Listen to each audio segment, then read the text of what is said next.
Welcome back, Perfect Peeps, to Perfect.Dev. Today we have Chris Biscardi. Hello, Chris. Hey, thanks for having me. And we are going to talk about this new workshop Chris is putting on called Learn to Build Reliable and Efficient Software in Rust. Is that an accurate description? A workshop? Yeah, it's a series of I got about 8 workshops right now. A couple are coming towards the end of this year, and most of them have been produced already. So, yeah. So before I get too crazy far ahead of myself, I need to know what the heck Rust is because I know it's a programming language, but outside of that, I only know what Fireship Dev did 100 seconds on. So Yeah, Rust is like it's interesting to describe Rust because historically it's been described to C developers, right? Like it's memory safe, it's a systems programming language, all these words that like mean things to people who write C, right? Like memory safety. Like people who write JavaScript have never had to worry about memory safety. So like you say that and they're like, okay. like, cool, sounds safe. Yeah. Cool story. Tell it again. And like so yeah, Rust is a general purpose programming language like JavaScript. It does a lot of the things that JavaScript does. Um, it can go in the browser, although I prefer to still use JavaScript for like web UI and stuff like that. But these days, all of the things that I write that are like CLIs or serverless functions or even games and things like that are all written in Rust for me. So Can you that's help what me? I would say Rust is. Can you help me understand what that means as far as you could run it in the browser? What does that look like? Is that like a WASM thing or? Yeah, so Rust has one of the most advanced like compiled to WASM implementations around. So basically, you would write Rust. Uh, JavaScript is like an FFI kind of thing with WASM, right? So you write Rust, it compiles to WASM, and interacts with the JavaScript APIs in the browser, and you can do cool, interesting things with that. But typically, you don't really like need WASM for 90% of what the average like UI engineer is doing, right? Like you're not going to write your next Svelte component or React component or whatever in WASM and just like slap it into the middle of your whatever app and be like, performance now. But like if you're doing like really large pivot tables or something like that, you could write like the data streaming implementation in Rust and ship that to WASM and run it in the browser or something like that. But you said something really interesting is that you can use it in serverless functions. And I saw that Netlify is adding that functionality where you can write your serverless functions in Rust is that in a JavaScript framework? You could do that and then write your serverless function in Rust and ship it to Netlify? Yeah, so there are 2 ways that you can basically get Rust to run on Netlify. One is like you can write it and kind of like embed it in JavaScript in one of 2 ways. One of them is as like a native extension. If you've heard of like NAPI or approaches like that. Like if you've ever had a problem with Sharp, that's a native extension. Nope. There are better APIs and new APIs and stuff, but that's the idea behind that. And then you could also compile it to WASM, embed the WASM in the JavaScript and run that. But they recently launched like native support, like full support for actual Rust and binaries. So like you can now compile your Rust application as you would normally to a binary and just ship that as a serverless function. That is super cool. So I think Netlify functions run on AWS Lambda under the hood, right? Yes, They do. that's true. So that kind of checks one more off my list of things to check. I'm wondering if Google Cloud and Azure are keeping pace with the same thing in Rust. Yeah, so typically the support for Rust and things like serverless functions comes through the like binary support. So languages like Go and other compiled languages all compile to binaries. Those binaries run on basically the same runtimes. So there's like some Amazon Linux, whatever, like thing that you run this binary on. You choose that when you go to deploy this binary. And that's where the like Rust support usually comes from. Gotcha. I know, like, from what I'm reading and what I remember, they have Node.js, Python, Go, Java, .NET, Ruby, PHP. That's kind of what I'm reading on GCP's website as far as what their cloud functions are written in today. I know you can run a Cloud Run, so theoretically you could run anything as well under the hood. So that's kind of crazy. So I'm trying to understand, as a person who writes a lot of JavaScript, TypeScript on the front end, and all my cloud functions are TypeScript based. Mhm. When would and I know you mentioned Sharp, but like what are good instances where I would kind of switch over and learn a whole new language just to like get a little bit more performance benefit? Is like Yeah, so image probably a decent one, and maybe like movie streaming or something like that? I haven't personally done any video streaming through serverless functions with Rust or something like that, so I can't speak to that myself. But what I can say is that if you are running your JavaScript functions and you're seeing cold starts in the hundreds of milliseconds, which is fairly common, and you're seeing execution times in, say, the hundreds of milliseconds or something like that, um, and sometimes not, right? Sometimes they run faster or whatnot, depending on Yeah. what you're doing. You can take any of those serverless functions, you can move it to Rust, depending on what you're doing, obviously, and if you're like heavily relying on JavaScript only SDKs or whatever. But you can move it to Rust, and you get immediately off the bat faster cold start times on the order of like 25 to 30 milliseconds, compared to hundreds for very similar functions. And then the execution times are like they start off at 1 millisecond. Wow. That's So crazy.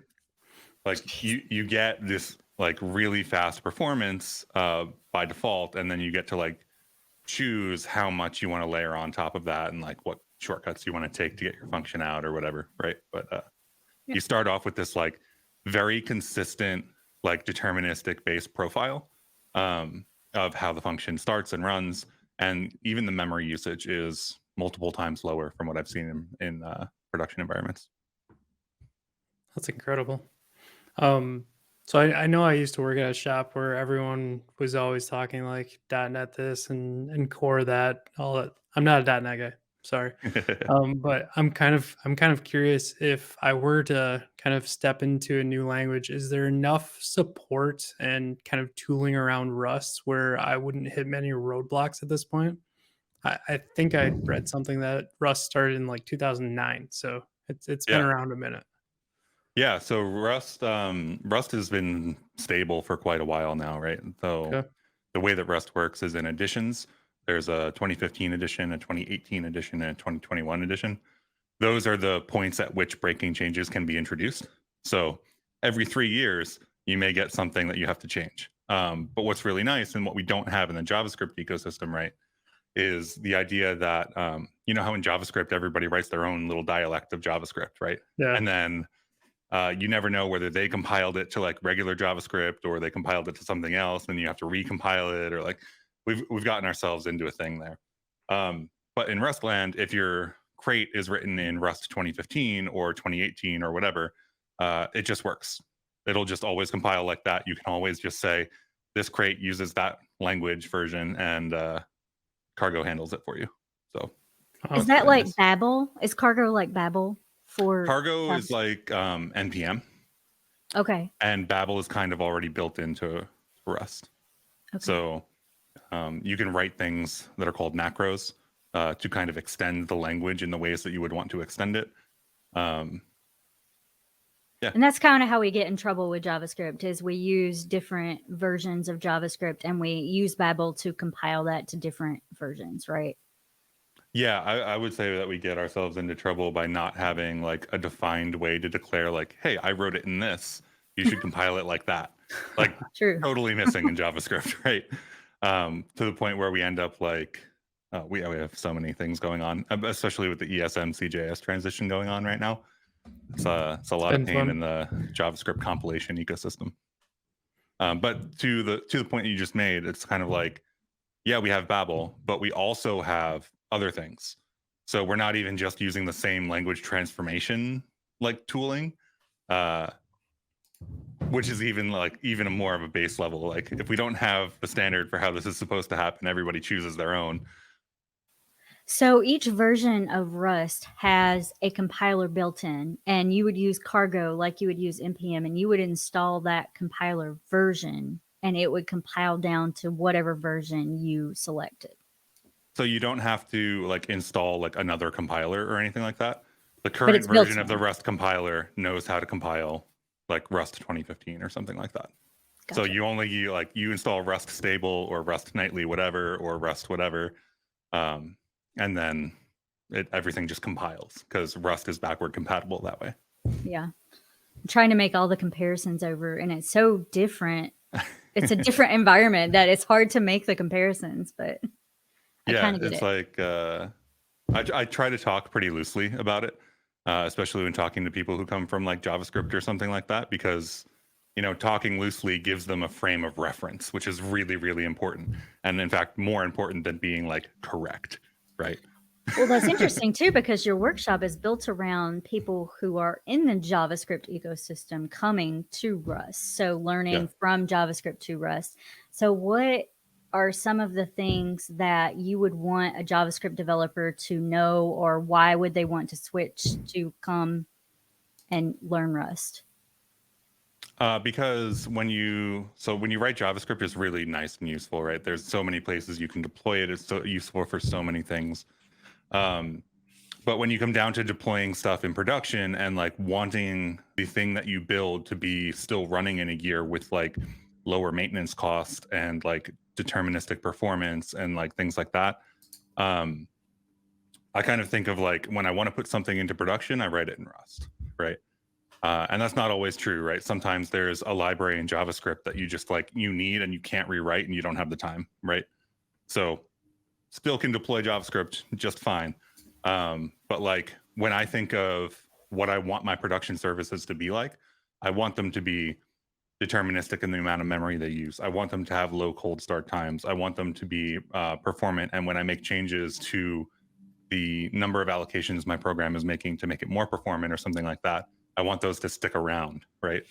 And in a year when we haven't touched it because we've moved on to other things as a company or whatever, I still want that to like install and run and compile, right?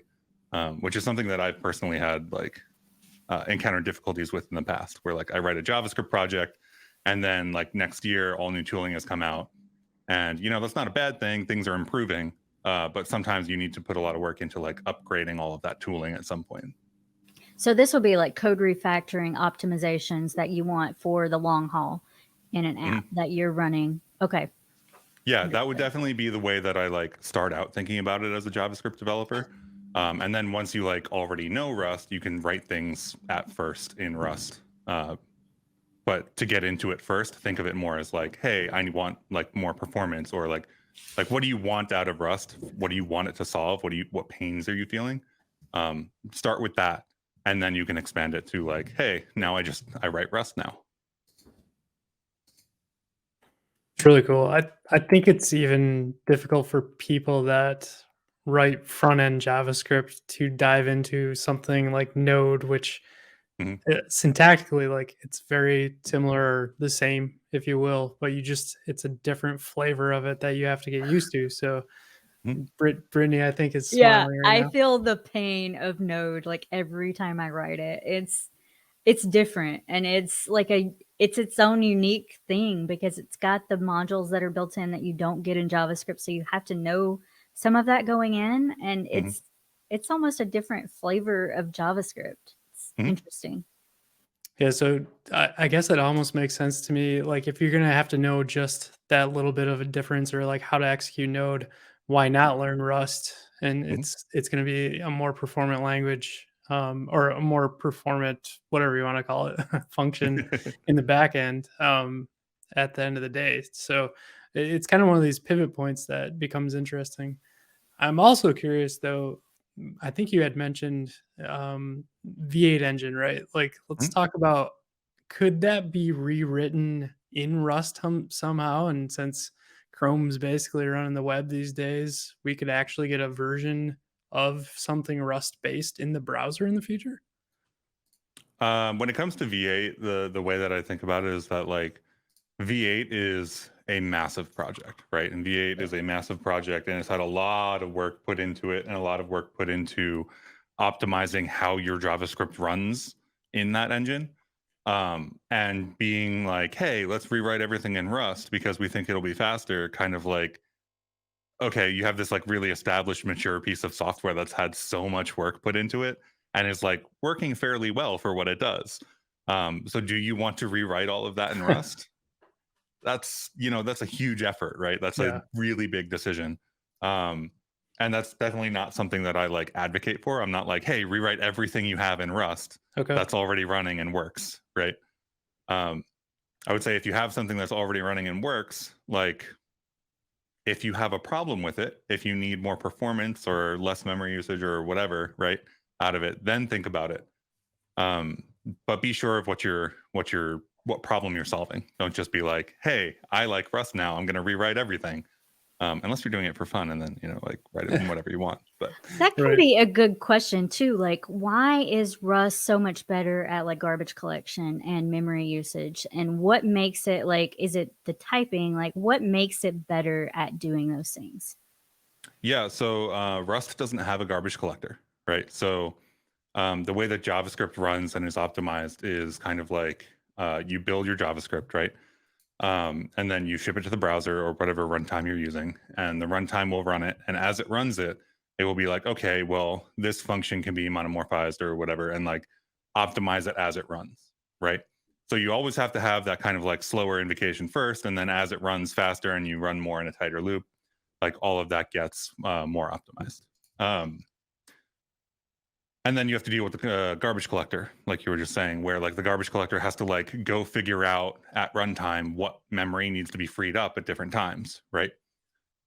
Which is all great and works pretty well at this point in JavaScript in the browser's lifecycle, right? Like we all use it for everything. But what Rust does is it's built the language features that it has around the idea of like who owns what variable this is at what given time, right? And you can like borrow that variable, and you can borrow it with like the intention to mutate it or something like that, which lets the compiler at compile time sort of deterministically set up all of the places that you're going to need to free memory at all times. Wait, that's interesting because you just said that like you can have a scope, but you can also share that scope. Yeah. Right? Okay, so you can Yeah. share variables through different scopes. They're not like block scoped like JavaScript. Like you can't contain a variable to a scope. You can when you're writing the language. The thing that I was trying to get at is kind of like when you have a variable and you want somebody else to like only read it. For example, like you can look at Okay. this like a child sharing its toys, right? Like, hey, you can look at this, but it's mine, Okay. right? You can't touch it. You're not going to break this. The compiler So that's can enforce object. that. Object-oriented programming, like how you have an object and you can't mutate the object. Trying to Depends figure on the out version how. of object-oriented programming that you kind of like are familiar with, right? There's a lot of flavors of that around these Yeah. days. Okay. But yeah, I would take it on the like just the variable level, sort of like simplify it a bunch and just say if I have a variable and I want to pass it to some other function or something like that, and that function needs to be able to mutate it, I can be like, hey, I'm going to pass a mutable reference to this function, right? I'm going to say, hey, you can mutate this. And the compiler knows that I gave away a mutable reference, right? Like somebody else is like dealing with that at this moment. And the compiler will make sure that nobody else is also actively modifying that at that point. So you don't have to worry about, say, when you're running multiple things in a web server or something like that, or handling requests or any of those kinds of things. That variable is not going to get mutated by two different things at the same time. So you get these kind of like compiler and compile time based enforcement of like how safe your programming language is, and also like we were going at before, when and where the memory is going to be both allocated and freed.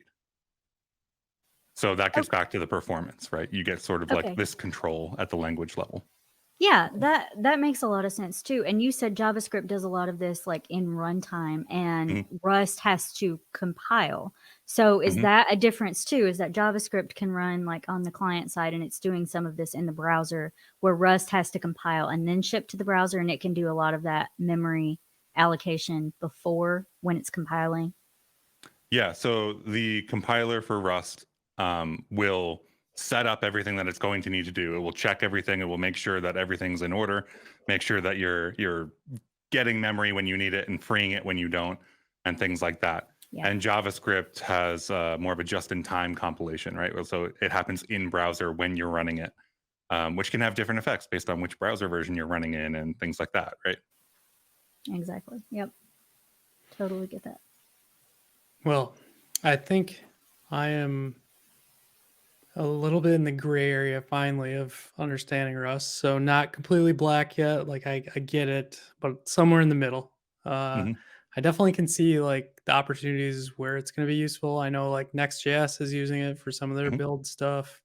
Some more WebAssembly-ish things are probably on the horizon. So it feels like a lot of tools will be kind of maybe rewritten in the Rust language. Do you happen to know anything about Go? And is there any comparisons you could make between the two? Yeah.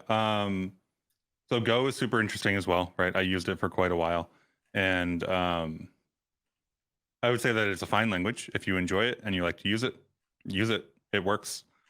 But if you look into kind of like Discord has a great kind of blog post on this where they were like, hey, we had something in, I think it was Discord anyway. I might have to go back and check.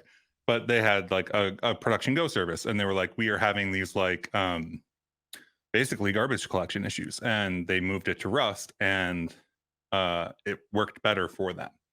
Now, obviously, like anytime, like we were talking about before, anytime you rewrite something, you're not only just like making a huge decision, but you're also taking the knowledge that you had from the first write and the first iteration of everything, and you're using that for the second. So like you never really get these like direct one-to-one comparisons. And I would never kind of like I would never be like Rust is better than Go or whatever, Sure. right? Like generic statements like that aren't really useful.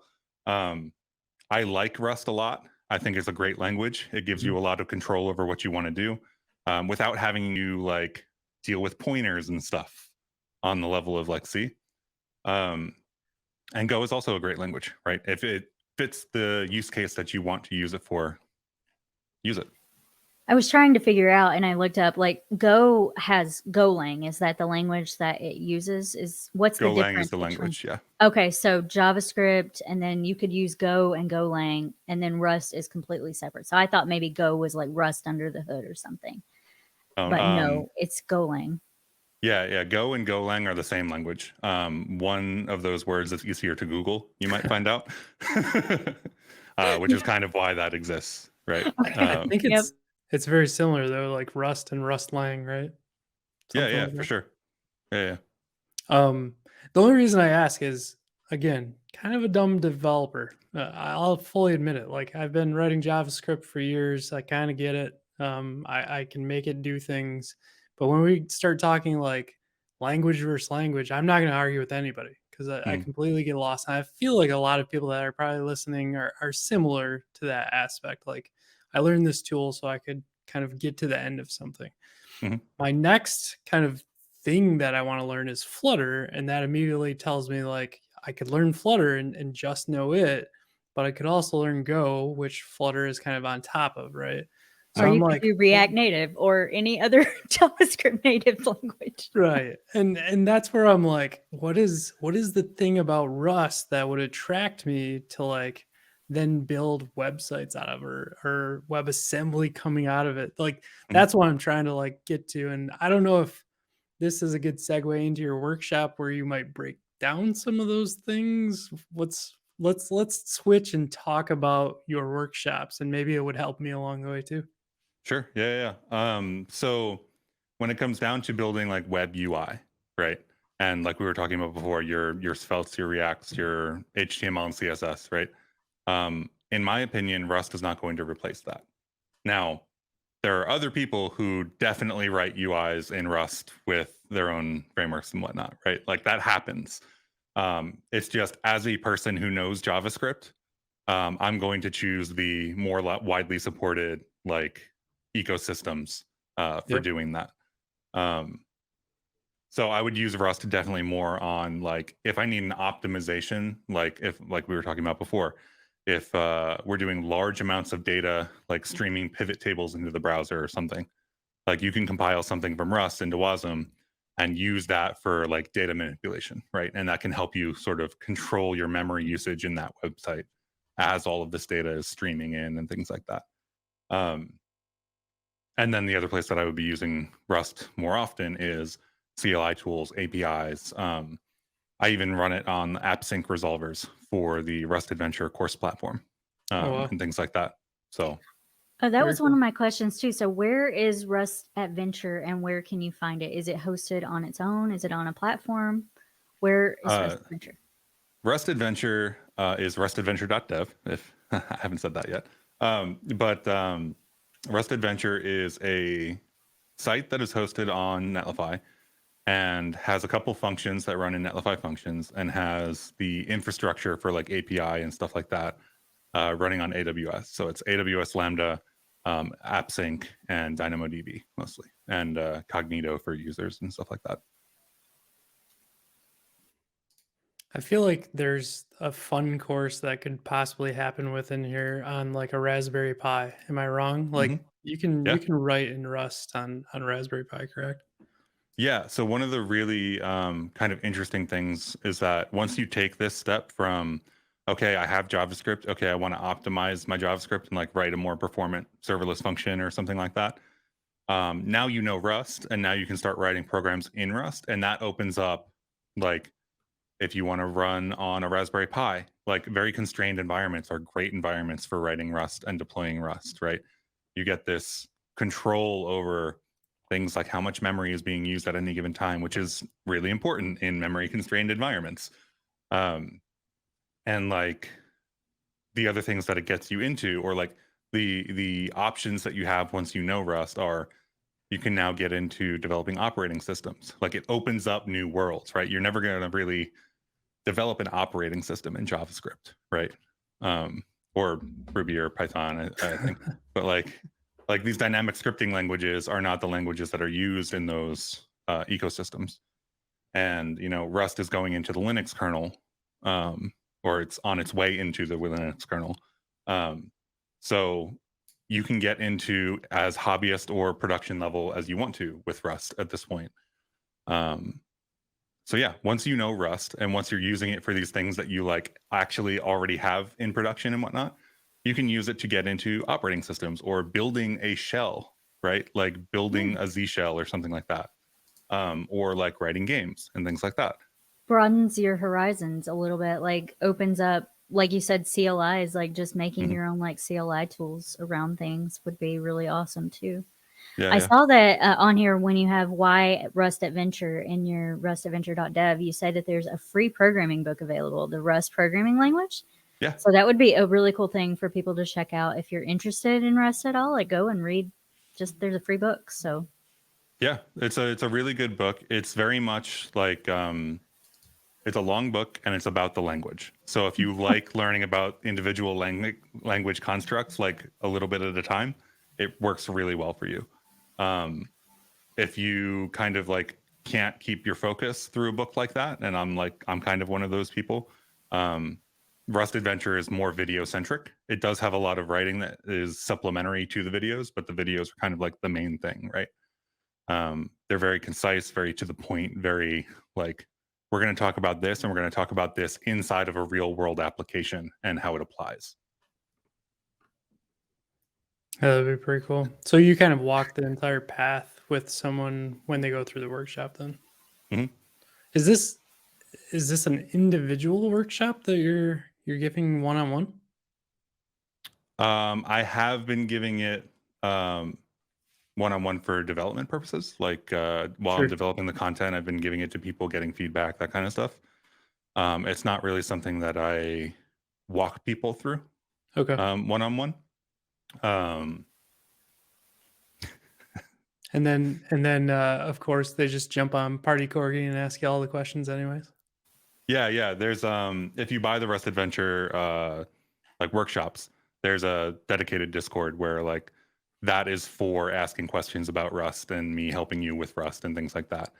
And we obviously do have the Party Corgi like using Rust channel, which is open to anybody, as Party Corgi is in general. But yeah. Cool. Well, I think I've understand a little more about Rust. I understand a little bit more about your workshops. Is there anything else I'm like just completely lacking in asking you? Lacking and asking me. No, I think we covered a decent amount. Okay. I guess if I haven't convinced you that this is a great way to learn Rust, then that would be a And go Yeah. to something I need rustadventure.dev to. I mean, I've headed right down this now. road a couple times, and I'm like, "Huh, I don't want to learn a whole nother language right now." And Mhm. so it might be an interesting way to learn it. So it sounds awesome. Cool. Well, I feel like it's time for our perfect picks then. And Chris, you have the first one, my friend. Have the first one. Am I supposed to go with one or the both of them? Oh, did Which you I put think I two have. in? Oh, I think I no. did. Oh no, Dang it. this is good. This is good. Townscaper is great. Oh. Let's talk about Townscaper. Sorry. Let me go back. All right, go. Townscaper is now available on, I guess, iOS and Android, which is really cool, and I didn't know it was a thing. But Townscaper is this little like town design app almost, where like the whole point is building out like a city, and you can do things like just click in different areas to create bridges or houses or whatever.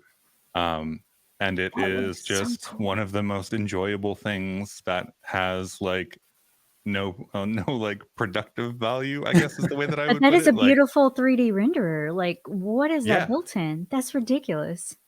I actually don't know what it's built in. They do talk about it quite a bit on their Twitter account. But I mostly only see the like, hey, I added a new feature to Townscaper, like GIFs and stuff, and I've been following them for I didn't at even know least that. over a year now. So Is it like iOS only or is it Android? Oh, it's iOS and both. Android and Oh, desktop. cool. So you can, I believe, get it on Steam, and possibly other places now. But I think I have it on Steam. Alex, can But you go it's back super fun. and what is their Twitter? Is it at Townscaper? No, it's the Oh, developer. at So I believe it's a single OSKSJ. developer project. I Wow. believe. He has a couple followers. I think people are into it. Jeez. Well, that's what happens when you like post little Incredible. nice gifs about peaceful town popping into existence. Yeah. That was really cool. I wonder if this is like Sims kind of but it doesn't seem like there's any gaming. It's just kind of build whatever you Oh, want, it seems like. yeah, there's no game to it, right? There's no, Yeah. and that's kind of what I meant by like productive, right? There's no point system, there's no winning, there's no like, you just kind of sitting here and you build a little town, and It's like Lego, and you can Yeah. just build whatever you want, but it's in this Mhm. beautiful 3D world.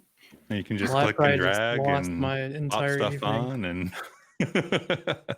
That's awesome. Right? That's and then you awesome. can sort of like export photos out, like people export photos and then like paint over it and things like that. Oh my Um, goodness. so like you could build out like the background of like a 2D platformer in Townscaper and have like something running through there, and just like export it and paint over it and whatever. I always see people make things like this. And I'm like, wow, I'm not smart enough. This is amazing. This person really has been cool. working on this for quite a while, and they've talked a lot about like how they're doing what they're doing. So if you're interested in that kind of thing, definitely Go go check check it out out. Oscar. I'll have to put him in the link. Well, Definitely he is in check the that link out. because of Townscaper. Cool. All right. I'm going to let you follow that one up, Brittany, because it's going to be tough. Yeah, that is definitely going to be tough. But my pick is Felt Summit. So that is coming up November 20th. You may see a familiar face on Spelt Summit. I have kind of a big announcement coming. Ooh. And I have been pretty active in the Svelte community for a while now, building some Svelte tutorials and working with Svelte Society. And we're starting a new thing. So I am very excited about it, and keep an eye out, hoping this podcast will come out just before that if we can squeeze it in. And yeah, go visit sveltesummit.dev sveltesummit.com and check it out on November 20th. That's kind of interesting. I'm wondering what you're gonna talk about, but okay, that sounds good. I can't remember if I perfect picked my Builder IO one. We did a Twitter space the other day, between Builder IO and Webflow. I think you and did, but It's okay. Yeah, I'm gonna let it slide. I gotta pick it again because the more I check it out, the more amazing to me it is. And for nothing other than the fact it can get me jump started very quickly. So you can now like integrate with different CMSs and actually get data that you're looking for. And Cloudinary and everything that I use, other than they're working on Tailwind CSS. So hopefully they can get that part going. But essentially, you like drag and drop all these wonderful little components in, and it can export out Next.js React components back to you. It's freaking Okay. amazing. So you pick Nice. whatever you want, and it just gives you the component in like React or in whatever framework you choose. Yeah, and I think it will take almost any framework. There's a lot. Let's put it that way. I don't I was remember. trying to figure out the difference between this and Uniform, because Uniform is like pulling all those together into kind of a GUI for you, but this is like giving you the components and you can do with them whatever you will. And you can create your own too. Yeah. Oh, okay, cool. Yeah, it's pretty wild. So definitely check it out. I think no code solutions are probably going to take care of most of our jobs in the future, so we can focus on things like Town Scraper that are hard to make, or something built on Rust. It's just hard but to make that's- because you don't know how to make it yet. Yeah, that's true. Very true. But yeah, so that's my perfect pick. Gosh, this Rust thing, it's everywhere now. And it's like all of a sudden, even though It it's is been around forever. exploding, and I hear about it every day from like a different avenue, and it's going everywhere, and it seems like it's got the potential to go as far as you want it to go. So that's the really cool thing about it, is that you can use it however you need it. Yeah, I mean, I've been working with it for a few years now, and I really enjoy writing the language. Like there's a lot of stuff like we kind of didn't talk about, which is totally cool. But like there's the compiler, and the compiler gives you I almost don't want to call them error messages, because they come with suggestions of like, hey, maybe you need to write this piece of code at this Oh. spot in your code because this problem exists.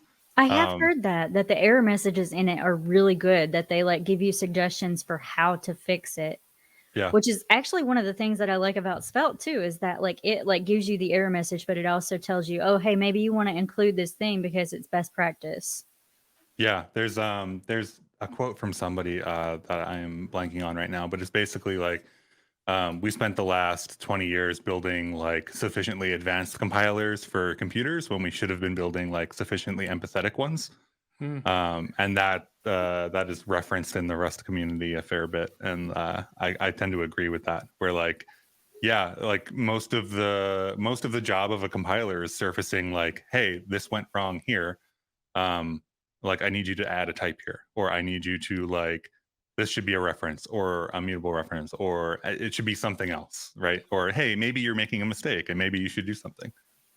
And you made another good point too, is community. And Rust seems like it has a good community. Like several of the other good frameworks that are coming out recently have good communities. Party Corgi is a good community. Go join Party Corgi.